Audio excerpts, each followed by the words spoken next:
Episode 1 राजमहल hotel का रहस्य। रतनगढ़ गांव अपने पुराने इतिहास और रहस्यमयी घटनाओं के लिए दूर दूर तक मशहूर था। गांव के बीचों बीच एक विशाल हवेली खड़ी थी जिसे लोग राजमहल होटल के नाम से जानते थे। आज वह जगह एक जला हुआ खंडहर थी, लेकिन एक समय ऐसा था जब उसकी शान पूरे इलाके में सबसे अलग थी। दूर दूर से लोग यहां ठहरने आते थे और होटल का मालिक किशोर सिंह अपने व्यवहार और ईमानदारी के कारण सबका चहेता था। किशोर अपनी पत्नी और अपने छोटे बेटे अर्जुन के साथ उसी हवेली में रहता था। होटल की रौनक देखकर कोई नहीं कह सकता था कि एक दिन यही जगह रतनगढ़ का सबसे बड़ा रहस्य बन जाएगी। लेकिन 15 साल पहले अमावस्या की एक रात ऐसी घटना घटी जिसने पूरे गांव की किस्मत बदल दी। आधी रात के समय अचानक होटल के पिछले हिस्से से आग की लपटें उठने लगी। पहले लोगों को लगा कि यह कोई छोटी दुर्घटना है, लेकिन कुछ ही मिनटों में आग पूरे राजमहल होटल में फैल गई। गांव वाले भागते हुए वहां पहुंचे। हर तरफ अफरा तफरी मची हुई थी। लोग पानी की बाल्टियां लेकर आग बुझाने की कोशिश कर रहे थे, लेकिन आग किसी राक्षस की तरह बढ़ती ही जा रही थी। उसी दौरान पता चला कि किशोर सिंह अभी भी होटल के अंदर मौजूद है।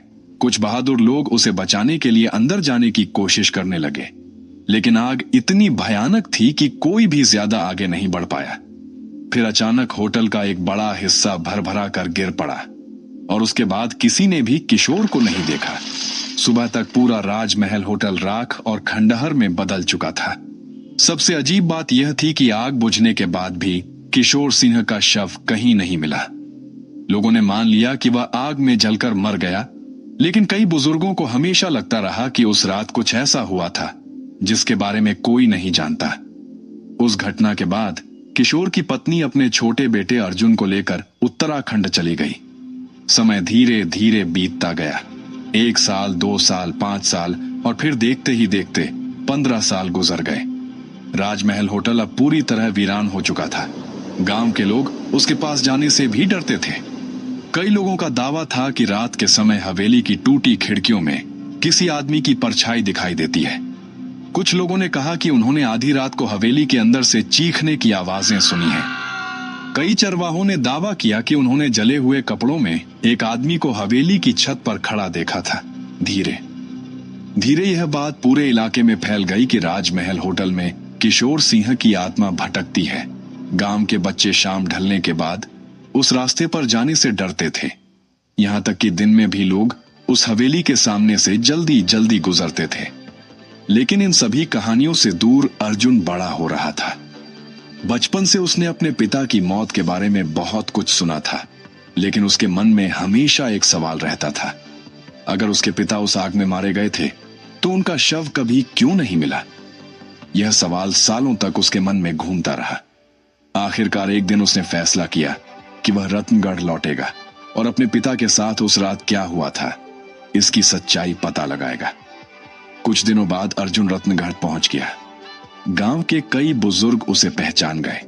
उसे देखकर सब हैरान थे, क्योंकि किशोर सिंह की शक्ल उससे काफी मिलती थी।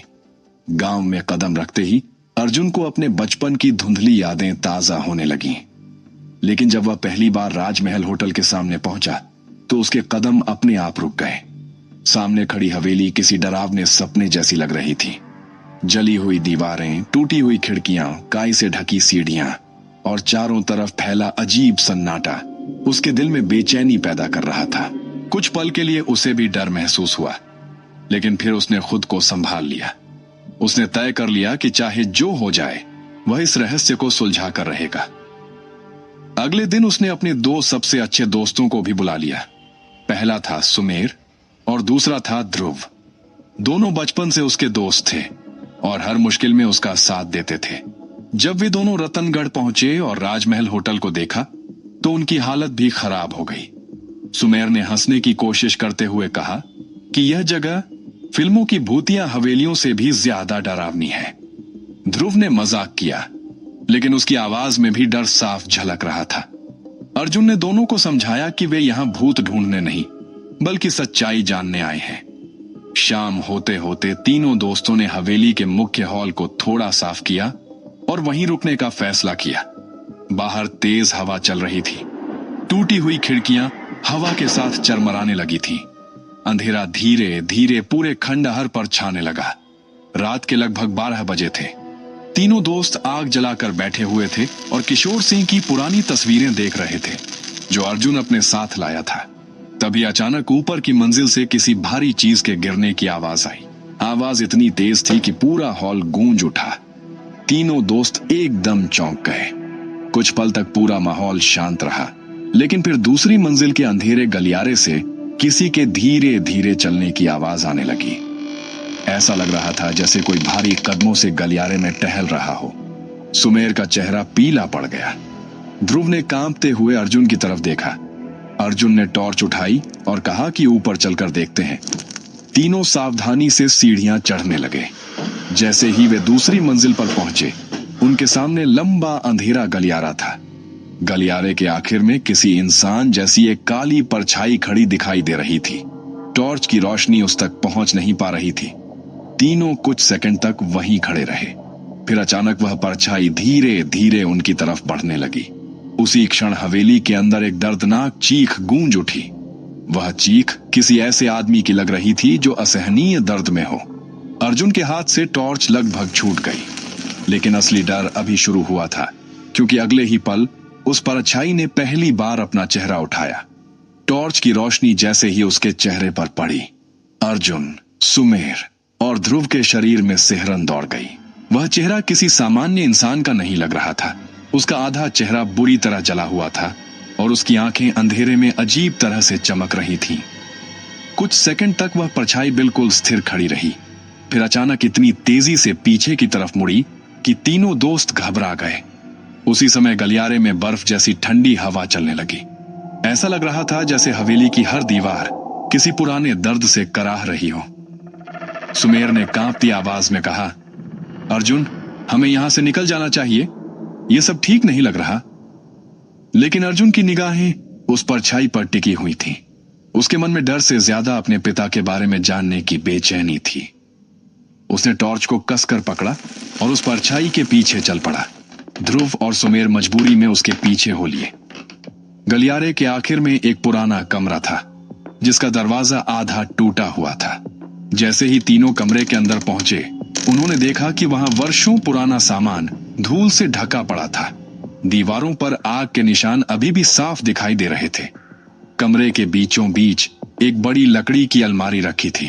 तभी अर्जुन की नजर जमीन पर पड़े एक पुराने लोहे के बक्से पर गई। बक्सा जंग खा चुका था, लेकिन उसका ताला टूटा हुआ था। अर्जुन ने उसे खोला तो अंदर कुछ पुराने कागज और एक डायरी रखी हुई थी। डायरी के पहले पन्ने पर लिखा था, किशोर सिंह। यह देखकर अर्जुन की सांसें तेज हो गईं। वह समझ गया कि यह उसके पिता की डायरी है। अर्जुन ने कांपते हाथों से डायरी खोलकर पढ़ना शुरू किया। जैसे जैसे वह पन्ने पलटता गया, उसके चेहरे का रंग बदलता गया। डायरी में लिखा था कि राजमहल होटल के नीचे एक पुराना तहखाना मौजूद था, जिसके बारे में बहुत कम लोग जानते थे। कई साल पहले होटल की मरम्मत के दौरान मजदूरों को तहखाने में कुछ रहस्यमयी चीजें मिली थीं। उनमें एक पुरानी संदूक और कुछ अजीब निशान शामिल थे। उस दिन के बाद से होटल में अजीब घटनाएं शुरू हो गई थीं। रात के समय खाली कमरों से आवाजें आती थीं और कई मेहमानों ने किसी जले हुए आदमी की परछाई देखने की शिकायत की थी। किशोर ने शुरुआत में इन बातों को अंधविश्वास समझा, लेकिन धीरे धीरे उसे भी एहसास होने लगा कि हवेली में कुछ रहस्यमयी जरूर है। डायरी के आखिरी पन्नों में जो लिखा था, उसने तीनों दोस्तों के होश उड़ा दिए। किशोर ने लिखा था कि आग लगने वाली रात उसे पता चला था कि होटल में आग कोई दुर्घटना नहीं थी। कुछ लालची लोगों ने होटल के नीचे छिपे खजाने को पाने के लिए तहखाने में घुसने की कोशिश की थी, लेकिन वहां मौजूद रहस्यमयी गैस और आग की वजह से भयानक विस्फोट हो गया। आग पूरे होटल में फैल गई। किशोर लोगों को बचाने के लिए अंदर गया, लेकिन वह तहखाने में फंस गया। डायरी में यह भी लिखा था कि उसने तहखाने में एक गुप्त रास्ता खोज लिया था और वह उस रास्ते से बाहर निकल गया था। लेकिन बाहर आने से पहले उसने उन लोगों की बातें सुन ली थीं, जिन्होंने खजाने के लालच में यह सब किया था। उन्हें डर था कि अगर किशोर जिंदा रहा तो उनका राज खुल जाएगा, इसलिए उन्होंने यह अफवाह फैला दी कि किशोर आग में मर गया। अर्जुन यह पढ़ ही रहा था कि अचानक कमरे का दरवाजा अपने आप बंद हो गया। जोरदार धमाके की आवाज पूरे कमरे में गूंज उठी। सुमेर और ध्रुव डर कर पीछे हट गए। तभी कमरे की दीवार के पीछे से किसी के चलने की आवाज आने लगी। धीरे धीरे वही जली हुई परछाई फिर दिखाई दी। इस बार वह पहले से ज्यादा स्पष्ट थी। अर्जुन डर गया, लेकिन भागा नहीं। उसने हिम्मत करके पूछा, तुम कौन हो? कुछ सेकंड तक सन्नाटा छाया रहा। फिर एक भारी आवाज कमरे में गूंजी, सच, तहखाने में है। इतना कहकर वह परछाई दीवार की तरफ बढ़ी और गायब हो गई। अर्जुन ने तुरंत समझ लिया कि उन्हें तहखाने तक पहुंचना होगा। डायरी में बने नक्शे की मदद से तीनों ने कमरे के फर्श के नीचे छिपा एक रास्ता खोज लिया। सीढ़ियां नीचे अंधेरे में जा रही थीं। तीनों टॉर्च लेकर नीचे उतरने लगे। तहखाना बहुत बड़ा था। वहां धूल और मकड़ी के जाले फैले हुए थे। अचानक अर्जुन की टॉर्च एक कोने पर पड़ी। वहां एक पुराना संदूक रखा था। संदूक खोलने पर अंदर कुछ दस्तावेज और तस्वीरें मिली।